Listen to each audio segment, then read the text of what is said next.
Welcome back again. मैं हूँ आशीष और आप देख रहे हैं द लीगल इंसेन। आज के इस पर्टिकुलर वीडियो में हम बेसिकली समझेंगे कि क्या हर एक सिचुएशन में वाइफ को मेंटेनेंस मिलना चाहिए। क्या वाइफ मेंटेनेंस की हकदार होती है? हर सिचुएशन में क्या कोर्ट उसको मेंटेनेंस अलाउ करता है? ज्यादातर केसेस में हम देखते हैं कि वाइफ को कोर्ट मेंटेनेंस अलाउ कर देती है, लेकिन उसके पीछे क्या रीजन होता है, किन फैक्टर्स को कोर्ट देखती है, ये भी जानना बहुत जरूरी होता है।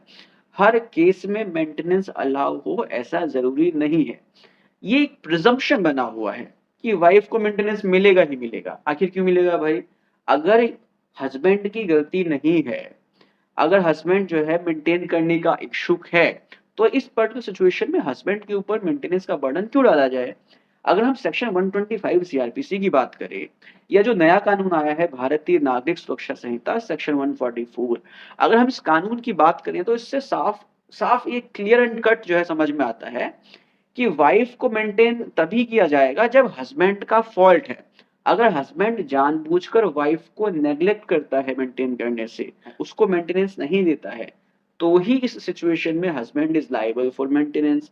अगर हस्बैंड जो है मेंटेन करने का इच्छुक है, मेंटेन कर रहा है, लेकिन वाइफ का फॉल्ट है, वाइफ सपोज करो घर छोड़ के चली जाती है बिना किसी प्रॉपर कॉज, बिना किसी प्रॉपर रीजन के, तो इस पर्टिकुलर सिचुएशन में husband is not liable for maintenance. अगर सपोज करो कि जो बच्चे हैं उनके, वो सभी हस्बैंड के साथ रह रहे हैं, वाइफ उनको अपने साथ नहीं रखना चाहती है, तो इस पर्टिकुलर सिचुएशन में वाइफ को मेंटेनेंस नहीं मिलेगा।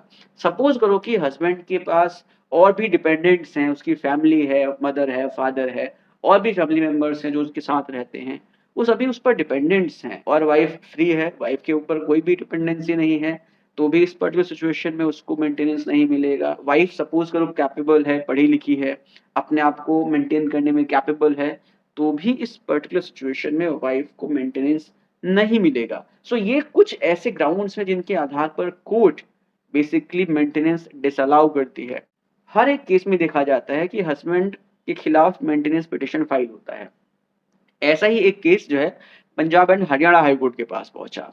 Punjab and Haryana high court के पास जब ये केस पहुंचा, इससे पहले वाइफ ने डिस्ट्रिक्ट कोर्ट में, प्रिंसिपल जज की कोर्ट में एक मेंटेनेंस की पिटिशन फाइल की थी, लेकिन डिस्ट्रिक्ट कोर्ट में ही उसकी मेंटेनेंस की पिटिशन डिसअलाउ हो गई। डिसअलाउ होने के पीछे जो रीजन था, वो साफ साफ सिर्फ इतना था कि डिस्ट्रिक्ट कोर्ट ने वाइफ से पूछा कि भाई आप अपने हस्बैंड से अलग क्यों रह रहे हो। इसका वाइफ के पास कोई भी जवाब नहीं था, उसके पास कोई भी प्रॉपर कॉज़, कोई भी जेन्युइन रीज़न नहीं था कि आखिर वो हस्बैंड से अलग क्यों रह रही है। और इसके साथ ही साथ और भी कुछ ऐसे फैक्ट्स थे जिसका जो है आंसर वाइफ नहीं दे पाई। तो इसी ग्राउंड पर डिस्ट्रिक्ट कोर्ट ने उसकी मेंटेनेंस पिटीशन को डिसअलाउ कर दिया। इसके बाद मामला पहुंचता है Punjab and Haryana high court.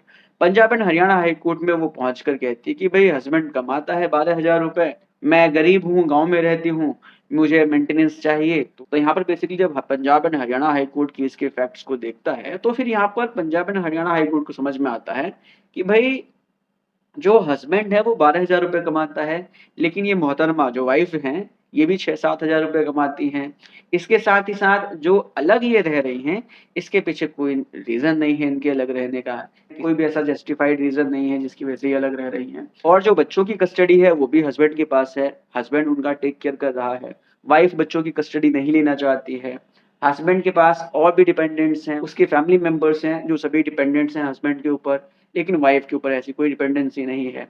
Wife capable है, कमा सकती है और अपनी मर्जी से जब अलग रह रही है, तो इस पर्टिकुलर सिचुएशन में वाइफ को मेंटेनेंस नहीं मिलना चाहिए। ऐसा बेसिकली जो है Punjab and Haryana high court ने ऐसा ऑब्जर्व किया। सो बेसिकली इस पर्टिकुलर केस से भी आपको समझ में आ रहा होगा कि हर एक केस में जरूरी नहीं है कि वाइफ को मेंटेनेंस मिलेगा ही, क्योंकि हर एक केस के फैक्ट्स एंड सर्कमस्टेंसेस अलग होते हैं। अगर केस में कुछ ऐसी सिचुएशन है जिसमें वाइफ की ही गलती है, बिना किसी प्रॉपर रीजंस की वजह से वाइफ अलग रह रही है और बच्चों की कस्टडी उसके पास नहीं है, कोई डिपेंडेंसी नहीं है, खुद कैपेबल है, कमा सकती है, तो इस पर्टिकुलर सिचुएशन में कोर्ट मेंटेनेंस को अलाउ नहीं करती है। Punjab and Haryana high court ने भी ऐसा ही किया, मेंटेनेंस को अलाउ नहीं किया और उसकी मेंटेनेंस पिटिशन को रिजेक्ट कर दिया और जो हस्बैंड है उसको मेंटेनेंस की लायबिलिटी से मुक्त कर दिया। उम्मीद करता हूँ कि आपको भी बेसिकली इस केस से ये समझ में आया होगा कि कुछ ऐसे ग्राउंड्स हैं जिसके आधार पर मेंटेनेंस को डिसअलाउ किया जा सकता है और अगर हस्बैंड के केस में ऐसे ग्राउंड्स एग्जिस्ट करते हैं तो उनका फायदा उठाना चाहिए। हर एक केस में मेंटेनेंस अलाउ हो ऐसा ज़रूरी नहीं है।